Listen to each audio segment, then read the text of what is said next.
Hi mga ka-coders, and welcome to our YouTube channel, Learn IT Easy. Sa mga hindi pa pala nakakakilala sa akin, ako nga pala si Renmark, isang software developer at isang IT faculty na nakabase sa Kappas Tarlac. Samahan niyo ngayon upang tumuklas ng mga bagong kaalaman na related sa information technology.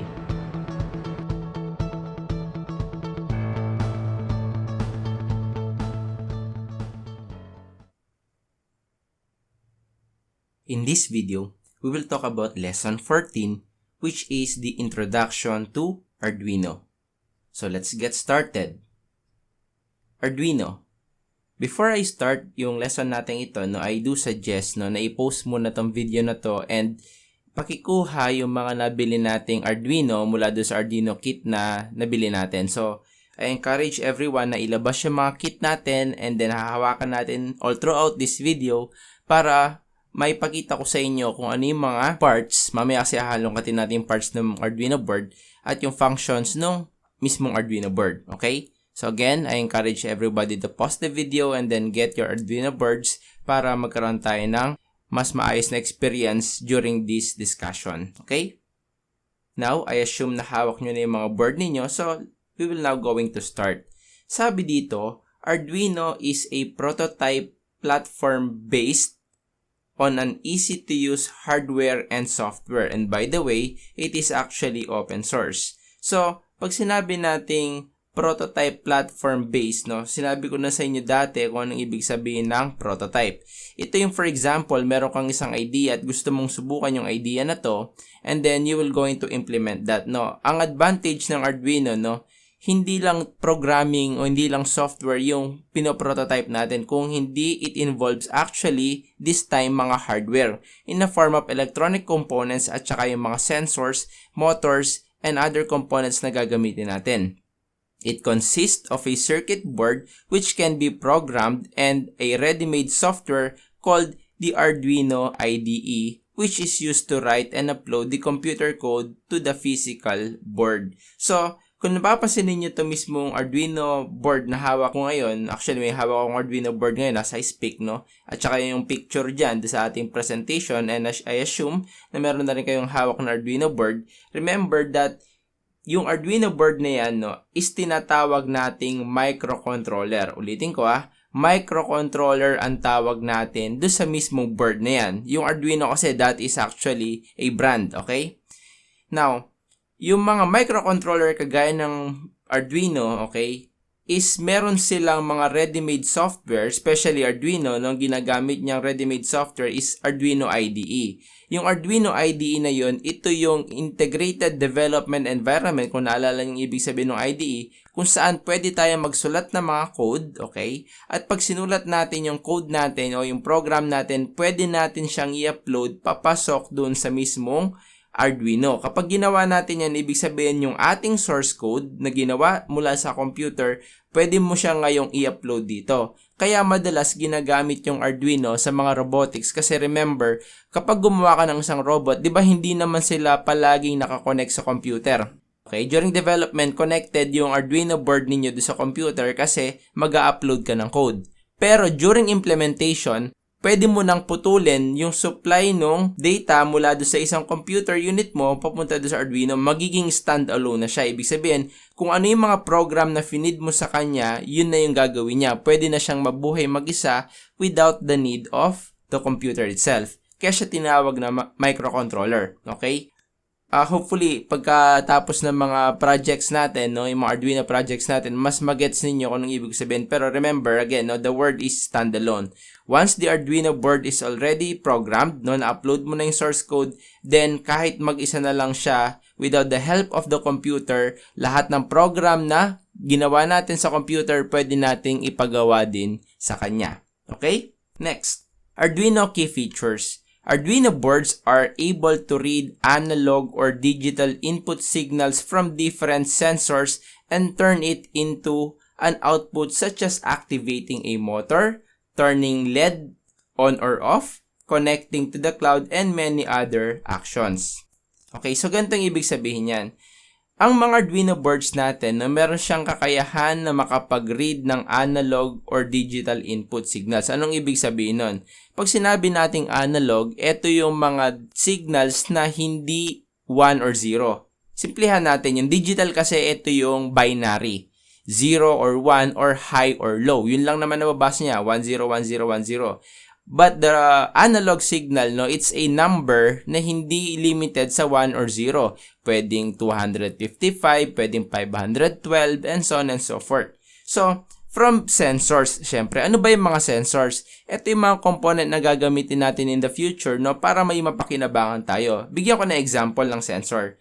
Dati gumamit kami ng tinatawag na temperature sensor, no, isa siyang device or electric component na pwede mong isaksak sa Arduino. Pagkatapos, ang gagawin ng temperature sensor na yon is minomonitor niya yung temperature dun sa isang room. So for example, yung room natin ngayon, kung nakapasok ka sa isang air conditioning unit at nakita mo dun sa air conditioning unit niya ng temperature ng aircon is 20 degrees Celsius, then ang magiging reading ng temperature sensor na sinasabi ko is also 20 degrees Celsius, more or less, no? Merong syempre konting inaccuracy sa part na yun, pero may capability siya na ma-detect kung ano yung init o lamig dun sa loob ng isang room. Ngayon, kapag nabasa mo yung signal na yun, no, ano yung gusto mong gawin? Depende. Gusto mo bang magpa-ilaw ng LED? Sa amin kasi, no, ginawa namin doon is pinapaandar namin yung mga sprinklers, no, para kapag sobrang init na, no, mapalamig niya yung lugar. So, iba-iba yung mga interaction na pwede natin gawin. Actually, pwede nga natin silang i-connect sa cloud, sabi nga dito, pero that is more on IoT.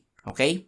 You can also control your board function by sending a set of instruction to the microcontroller on the board via the Arduino IDE. O madalas sinasabi nating uploading software. Nasabi ko na sa inyo kanina na yung Arduino, no, meron siyang kakayahan na tumanggap ng bagong program. Ibig sabihin, programmable siya.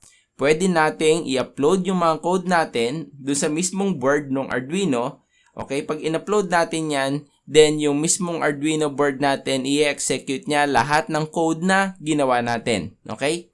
So, yun yung isa sa mga key features niya.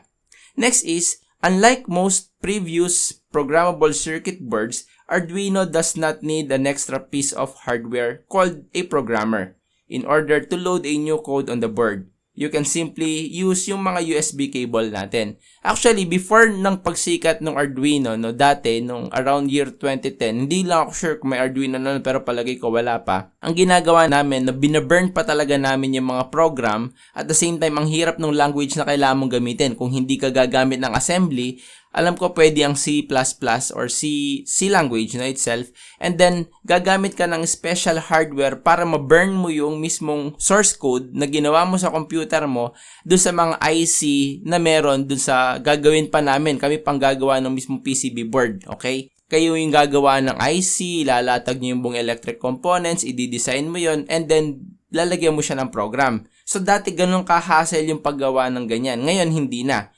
Bibili mo na yung buong Arduino, yun na yun na yung microcontroller, programmable yan. So, hindi mo kailangang gumamit ng separate na hardware para makapag-burn lang ng o makapag-upload lang ng source code. Basta't i-connect mo lang yung Arduino via USB papunta dun sa ating computer, then from your computer, pwede tayo mag-upload ng source code papunta dun sa Arduino. Okay? And next, additionally, the Arduino IDE uses a simplified version of C++, making it easier to learn to program. Actually, pag sinabi natin C++, hindi yan nalalayo sa Java, no? Kaya nga, napakalaking pasalamat natin, no? O ninyo, kayong mga third year ngayon, school year 2020-2021, no? Na nabata ko kayo talaga sa Java. Kasi, yung C++ is very similar to Java, no? And Java is very similar do sa lahat ng mga naging previous lesson natin. No, nag-Python tayo, no, nag-C# tayo, including nag-PHP tayo, including the syntax, no, yung ating mga program constructs, no, pare-parehas lang yan. Konti lang yung nagiging pagbabago. So, sa Arduino, halos ganun din. Paano tayo magdi-declare ng variable? Parehas lang. Naglalagay pa rin tayo ng semicolon. Naglalagay pa rin tayo ng curly braces. So, yun pa rin yung format ng code na gagamitin natin. Kaya madali lang para sa inyo na matutunan kung paano mag-program gamit ang Arduino. Okay? And next is we will going to talk about yung tinatawag nating board types. Now remember, there are various kinds of Arduino boards that are available depending on the different microcontrollers used. So actually, napakadami ng Arduino. Pag sinabi nating Arduino, hindi lang naman Uno R3 yung meron. Pero kaya Uno R3 yung pinabili ko kasi sila yung pinakamadalas ginagamit for prototyping at saka for lessons. Okay, yung mga kagaya nito, pag nag-aaral ka pa lang, Uno R3 yung pinakamaganda. Pero napakadami pa ng iba't ibang klase ng types ng mga boards. You may search them, no, kung curious kayo. Pero okay na tayo sa Arduino Uno R3, no. However, sabi dito, all Arduino boards have one thing in common. They are programmed through the Arduino IDE. Kahit ano man yung Arduino board na binili mo o meron ka, ganun pa rin yun, no? Isa pa rin yung mangyayari. Ipoprogram natin sila gamit ang Arduino IDE. The difference are based on the number of inputs and output pins. Nagkakatalo tayo, depende sa board, sa number of pins. No? Yung nakikita nyo yung kulay black, no? Pag binalik ko yung slide, ito yung sinasabi nating pins. Depende kung gaano kadami ng pins. Ito, yung mga yan. Yung meron or available dun sa ating board, okay? And then, syempre kung gaano kabilis, no? Parang ano lang naman yan, parang desktop lang naman yan. Meron siyang, depende sa speed, no? Kung bibili ka ng i3, i5, i7, tapos may factor yung board. Syempre, ganun din sa Arduino, no? May factor yung speed, depende sa board na binili mo. Yung operating voltage, no? And form factor, and etc. Okay? So, dun lang naman tayo nagkakatalo pagka minsan. Okay? Now, we will going to talk about the anatomy or the parts of the Arduino board. So, I encourage everyone na hawakan na yung mga Arduino board ninyo at tignan ninyo mabuti, sabayan lang ninyo kasi hindi pare-parehas ang design ng Arduino. Kahit sabihin nating Uno R3 yan, syempre nagre-redesign sila ng board. So, may magbabago do sa placement o placing ng mga components natin. Pero, iisa-isahin natin sila as much as possible para malaman lang ninyo kung para saan o which is which yung mga parts na nandyan do sa Arduino natin. Okay? Para pagka nagdi-discuss na tayo, sinabi ko, okay, isaksak nyo to dun sa analog pin, ganyan. So, hindi na kayo mahihirapan dahil tinuro ko sa inyo kung saan nyo pwedeng makita yon dun sa ating Arduino board. Okay? So, number 1, eto yon. And number 2, so titignan natin itong stainless to, no? Kung saan pag pinlip mo yan dun sa side view, may makikita kang saksakan ng USB Type B. Yung para sa printer port, okay? At saka yung nakikita mo dito na parang saksakan ng charger o yung lumang charger ng phone. Ang tawag sa mga yan ay, yung number 1 is power USB. So, Arduino board can be powered by using the USB cable from your computer. Ang kailangan mo lang gawin is i-connect yung USB cable to the USB connection. So, no sa binili ninyong Arduino kit, no, merong kasama yan na kulay blue na cable, yung USB cable type B, okay, na pwede mong i-connect dun sa mismong USB port ng mga computer o mga laptop ninyo papunta dun sa Arduino. Nagsisilbi siyang data at the same time power source para sa ating Arduino board. So, yun yung gagamitin din ninyo, yung USB cable na yun din yung gagamitin natin para makapag-upload tayo ng data mula dun sa computer papunta dun sa ating board. At the same time, dumadaan din dun yung power. Pero remember, kapag kumuha ka ng power mula doon sa USB port, okay, you will only be limited to, I believe, 5 volts, no, of power. Kasi alam ko 5 volts lang yung power output ng mga USB ports natin, okay? Now, kung kailangan mo ng additional power, no, you can use the barrel jack, another power supply, etong kulay itim na kung saan pwede mong isaksak, no, yung adapter. May nabibili mga adapter gaya niyan at ang voltage rating niyan, kung hindi ako nagkakamali, is 12 volts. Okay, so kung kailangan mo ng 12 volts do sa iyong Arduino, pero sa kaso ko, hindi ko pa naman na-encounter na nangailangan ako ng 12 volts power para sa aking Arduino. Madalas, sapat na yung 5 volts para sa akin, no? Pero yan, yung barrel jack, pwede mong gamitin yun, saksakan mo ng adapter. Tandaan nyo, kailangan 12 volts lang yung magiging power source ninyo. Kundi magkakaproblema ka, pwedeng sumabog o pumutok yung Arduino board mo.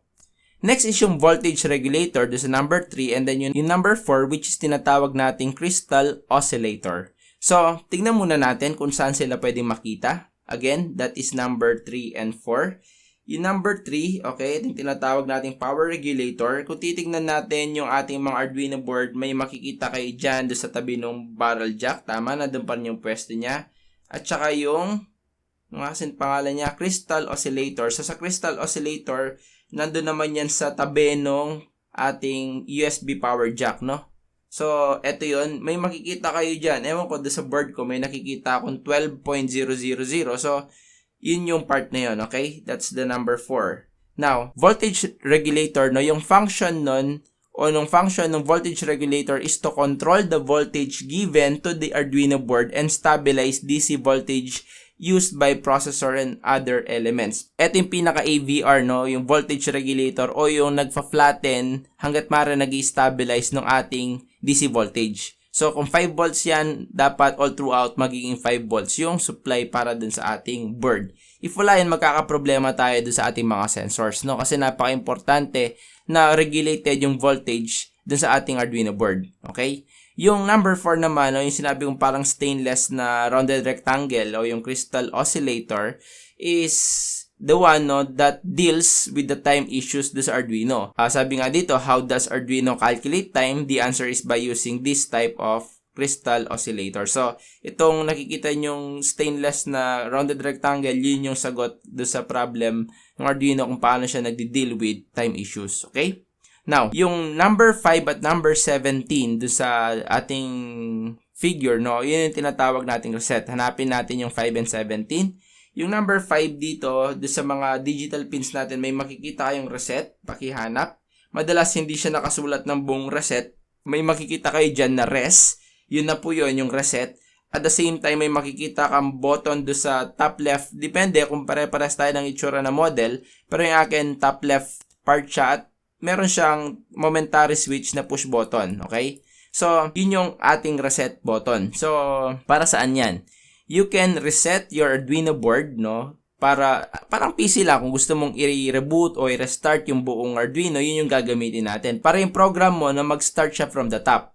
You can reset the Arduino board, no, in 2 ways. Una, by using yung reset button, yung nandun sa 17, yung nasa taas, pipindutin mo lang yun. Ngayon, kaya meron tayong isang pin dyan na reset, o yung nandun sa number 5, o yung rest na sinasabi ko is, what if pinackage mo na yung ating Arduino, no? Kasi integrated kasing reset sa board eh. Pero paano kung gumawa ka na ng packaging? I mean, binax mo na yung buong Arduino. Kasi kapag gagawa tayo ng project, hindi naman nakalantad yung Arduino board na ganito eh. Hindi naman yan nakalabas ng ganyan. Maghahanap kayo ng mga enclosure. Okay? Na minsan nagdi-DIY kami ng enclosure, no? Yung mga lagayan ng, kunwari, Tupperware, gano'n, no? Ginagamit namin yan. So, para ipasok yung buong Arduino board sa loob. Ngayon, kung gagamit ka ng external switch, yung mga, pwede kasi tayong gumamit ng mga external switch, kagaya nito, di ba may mga momentary switch tayong ganito do sa kit natin, pwede mong i-connect yan do sa reset, okay? Basta bigyan mo lang ng proper grounding. Ngayon, kapag pinindot mo yung button na yun, at tumama siya do sa reset, no, parehas lang yung maging effect niya, magre-reset yung buong board ng Arduino, okay? So, yun yung purpose ng reset doon. Next is yung pins na 6, 7, 8, 9. Ito yung 3.3 volts, 5 volts, ground, at saka yung VIN. So, saan sila makikita? 6, 7, 8, 9. Ito po sila. So, yung VIN, ground, 5 volts, at saka 3 volts. Sa ilalim ng reset, no? Doon mo makikita yung mga yan. So, para saan sila? Siyempre, kung kailangan mo ng 3.3 volts supply, output to output supply, kunwari, dun sa mga ginagawa nating component, for example, magpapailaw ka ng LED, so kailangan mo ng positive voltage, syempre, source, pwede mong i-connect yan dun sa 3.3 volts. Pero ako madalas, no, honestly, I'm using 5 volts supply dun sa aking mga project. So, 5 volts, dalawa yung 5 volts dyan kung hindi ako nagkakamali. Yung sa akin kasi, yung board ko, dalawa eh. Meron lang akong 5 volts dito, tapos meron pa ako sa 5 volts doon sa taas. Paki-check na lang yung mga Arduino board ninyo kung meron. Okay? Ngayon, most of the components used with the Arduino boards works fine sa 3.3 volts and 5 volts, tulad nga na sinabi ko. Yung number 8 naman, o yung GND, that stands for ground, meron din akong, actually, tatlo yung ground ko, no? Dito sa figure, dalawa lang yung pinapakita niyang ground, no? Pero yung sa akin, meron pa akong meron din siya. Meron pa akong isang ground dito sa taas, okay? So, tatlo yung ground. Pare-pares lang yan. Kahit saan ka kumuha dyan po pwede. By the way, ang ibig sabihin ng ground, ito yung negative, no? Negative part ng ating Arduino. So, negative supply, output. So, kung meron kang positive 5 volts, kailangan magkoconnect ka rin ng ground. Ito yung magsisilbing negative natin para doon sa circuit. Pag wala to, hindi iikot yung current sa circuit na nai-discuss naman natin sa mga previous na lesson. And then yung number 9 o yung VIN, no, this pin also can be used to power the Arduino board from an external power source. This is actually an input. So hindi ko pa ginamit yung VIN, no, to be honest, ever since hindi pa namin ginamit. Pero as far as I know, ang VIN ginagamit siya para makapag-accept tayo ng iba pang supply ng power maliban doon sa dalawa, yung power barrel at saka yung ating USB port, okay? Pwede tayong gumamit o kumuha ng power doon sa VIN. Maximum ata nun is 12 volts din, kung di ako nagkakamali. So, pero hindi siya regulated. Kaya nga, hindi ko alam kung may gumagamit ng VIN kasi bago ko gamitin yung VIN, gagamitin ko na yung USB power at saka yung barrel jack natin. Okay? And then, number 10, we have the analog pins. Tignan muna natin. By the way, ito po yung analog pins sa ilalim ng VIN. Okay? Yung mula sa A0 hanggang do sa A5. So, anong meron doon sa analog pins? Remember, meron tayong 6 na analog pins. Bakit 6? Kasi nagsimula tayo ng 0 hanggang 5. Now, these pins can read the signal from an analog sensor like humidity sensor or temperature sensor. Pag sinabi natin humidity, na-measure nito yung moisture, kung di ako nagkakamali, doon sa paligid, no? And then, yung temperature sensor is syempre yung temperature, yung init ng lugar, no? At pwede niyang i-convert yan sa digital value and can be read by the microprocessor. So, ang analog input, no, by the way, analog pins ay yung mga nakikita nating A0 to A1, A0 to A5, analog input. Ibig sabihin, input lang. Hindi sila pwedeng gamitin for output. Ibig sabihin, papasok lang. May mga specific sensors kasi tayo na yung data na ina-upload o binabato niya doon sa Arduino board natin is in a form of analog. Kasi kung digital yan, paano malalaman yung temperature kung digital? High-low lang naman yan. So, para ma-capture natin yung temperature, syempre, kailangan analog yung babasa niyan. It's a number, okay, na lalagyan natin ng formula kalaunan. Magpapakita ko pag ginawa na natin yung mga project. Pero, yung formula na yun, no, gagamitin natin para makuha yung equivalent temperature either in degree Celsius or degree Fahrenheit. Pagdating din sa temperature sensor syempre, no? So, ngayon, yung number 11 naman, no? Ang 11 dito sa atin is this one, yung microcontroller. Pero yung akin, hindi na ganyan yung itsura niya, no? Mas maliit na siya na IC. Pero makikita mo yon yung IC, maraming paa. 4 na sulok yung paa niya, parang ganito, no? Pero tingin ko yun yung microcontroller niya, no? Kasi yun lang naman yung nakikita kong pinakamalaking IC na nandun. So, each Arduino board has its own microcontroller. You can assume that it is the brain of your board. Ito yung processor o yung CPU nung ating Arduino board. Okay? The main IC or integrated circuit on the Arduino is slightly different from board to board. Siyempre, iba yung itsura niya from board to board. Kaya nga sa drawing, iba yung itsura niya tsaka sa hawak kong board. Baka yung hawak ninyong board, kamukha pa nung nandito sa picture, pero yung sa akin, hindi na. The microcontrollers are usually of the Atmel company. Yun yung manufacturer niya. And you must know what IC your board has before loading up a new program from the Arduino IDE. This information is available on the top of the IC. Although, tingin ko naman hindi na ganun ka-big deal, no? Sa akin, hindi ko man alam kung ano yung manufacturer, no, ng aking IC. Pero okay naman. Papakita ko na lang pag nandun tayo. Next is yung number 12 o yung ICSP pin. Ito yung 6 na pin do sa right side. Okay? Ito yon. Makikita nyo 6 yung pins na yan. And yung 6 na pins na yan is ito yung bumubuo sa kanya. Yung MOSI, MISO, SCK, Reset, VCC, and Ground. So, sabi dito, mostly ISCP is an AVR. Pag sinabi natin AVR, hindi yun yung automatic voltage regulator. Ito yung architecture nung ating board o nung ating microcontroller, okay? Tiny programming header daw siya for Arduino. So, extension, no? Yun yung proper term para sa kanya. Kaya sabi dito, it is most often referred to as SPI, yung Serial Peripheral Interface, which could be considered as an expansion for the output. Hindi ko pa din ito ginamit, to be honest, no? Never ako nagkaroon ng experience or project na ginamit ko yung ISCP. So, pero kung di ako nagkakamali, remember kapag nag-on ang isang microcontroller, binuboot ng mismong Arduino yung ating program gamit ang bootloader, no? Pwede nating i-bypass daw yan sa pamamagitan ng ICSP kung sakali mang masisira yung ating bootloader. So, again, no, if curious kayo kung para sa inyo mga pins na yan, then you may do further research. Pero for now, no, hindi ko pa to ginagamit. Okay? Next is yung number 13, yung tinatawag nating power LED indicator. Ang power LED indicator natin dito is eto, pero yung sa akin wala na dyan. No? Yung power LED indicator ko, nandito siya somewhere sa part ng board na nandito. Malapit dun sa gitna. Yan, dito sa part na to. So, nandun yung aking power LED indicator.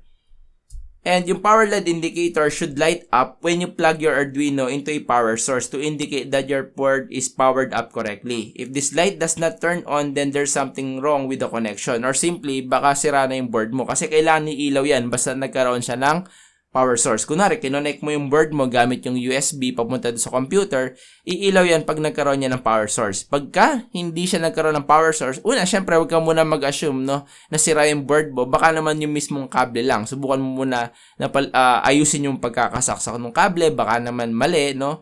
Or baka naman sira yung USB port kung saan mo siya sinaksak. Or baka sira yung mismong kable.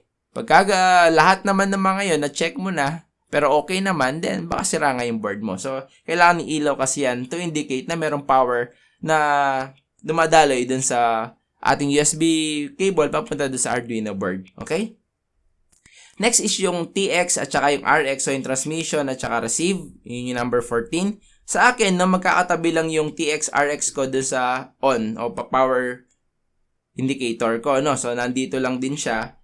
And ewan ko kung sa mahawak ninyo mga board kung pare-parehas ba tayo, pero on your board, no, you will find two labels, yung tinatawag nating TX. Tandaan nyo, TX is transmit and then RX is receive. By the way, they appear in two different places sa ating Arduino board.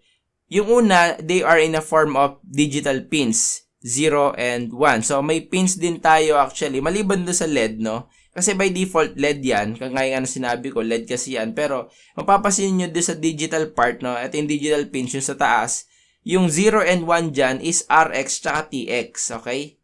So, ngayon, ginagamit natin yung mga pins na yan or RX, TX. Sabi nga, pwede mo lagyan yan ng LED. Kung sakaling ipinackage mo yung Arduino board mo sa isang enclosure at gusto mo makita yung receive at saka transmit ng ating Arduino. Remember, doon sa mga system unit natin o yung mga system case, 'di ba yung mismong system case, meron siyang power LED at saka yung HDD LED. 'Di ba yung HDD LED nagbi-blink yan kapag nagkakaroon siya ng activity.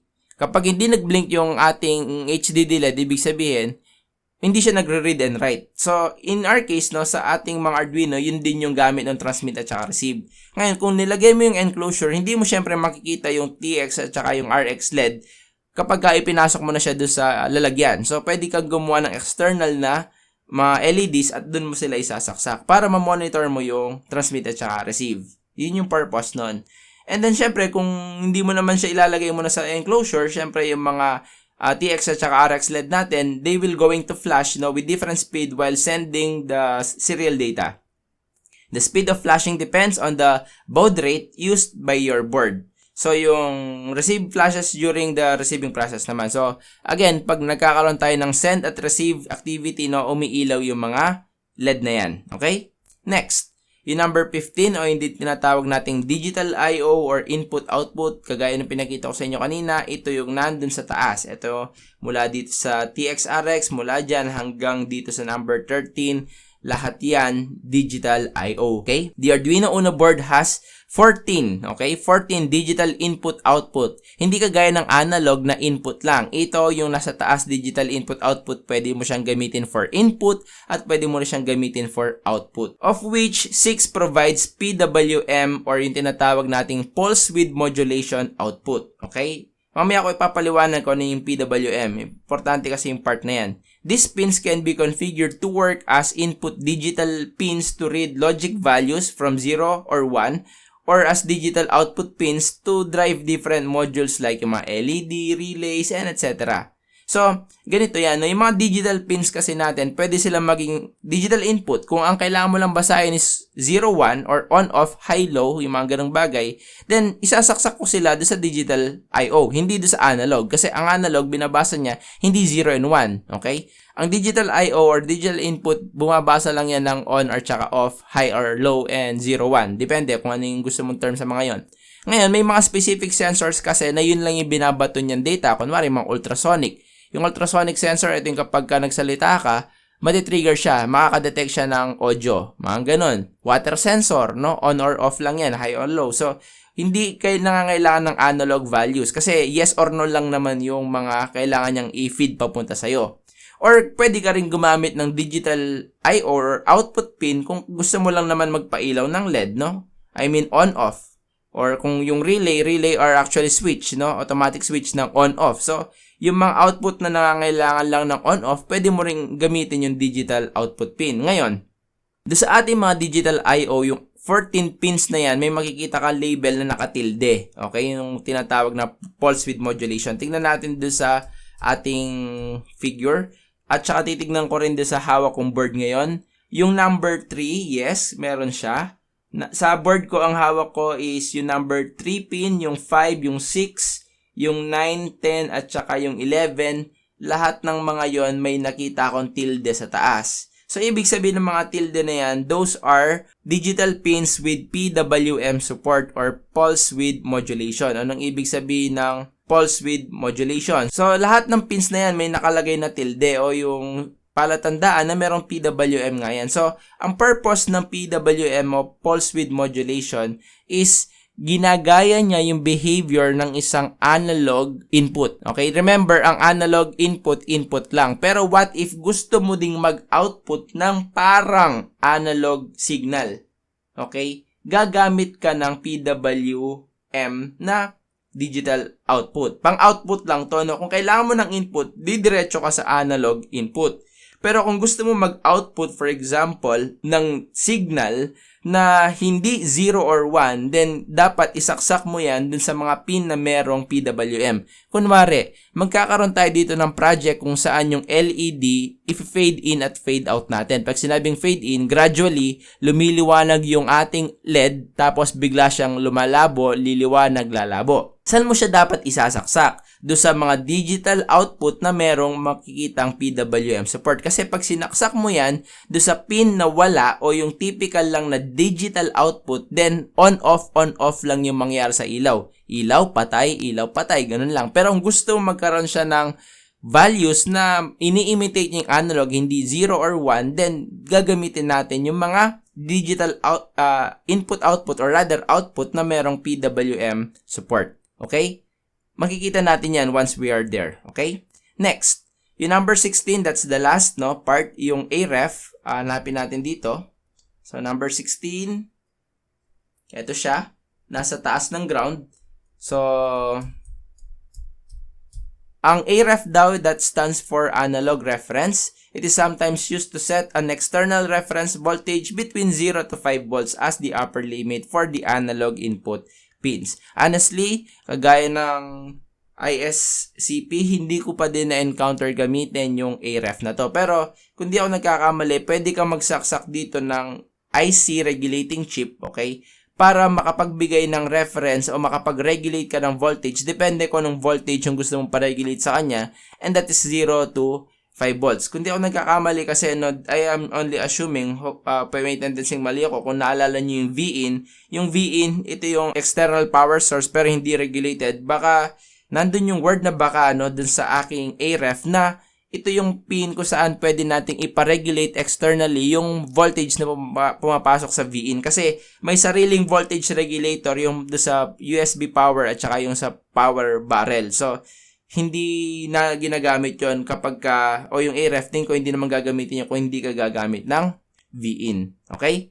Again, I'm just assuming based sa pagkakaintindi ko sa gamit ng mga pins na nandyan. Kasi nga hindi ko pa siya ginagamit. Okay? So, tingin ko lahat, yun na yung mga topics natin para sa araw na yan. Okay? And here are the links na ginamit ko para do sa lesson natin. Ito po yung mga source kung saan ko galing yung mga information na yan. At maraming salamat sa aking mga source. And that's the end of lesson 14. Thank you very much for your time. And I'll see you on our next lesson.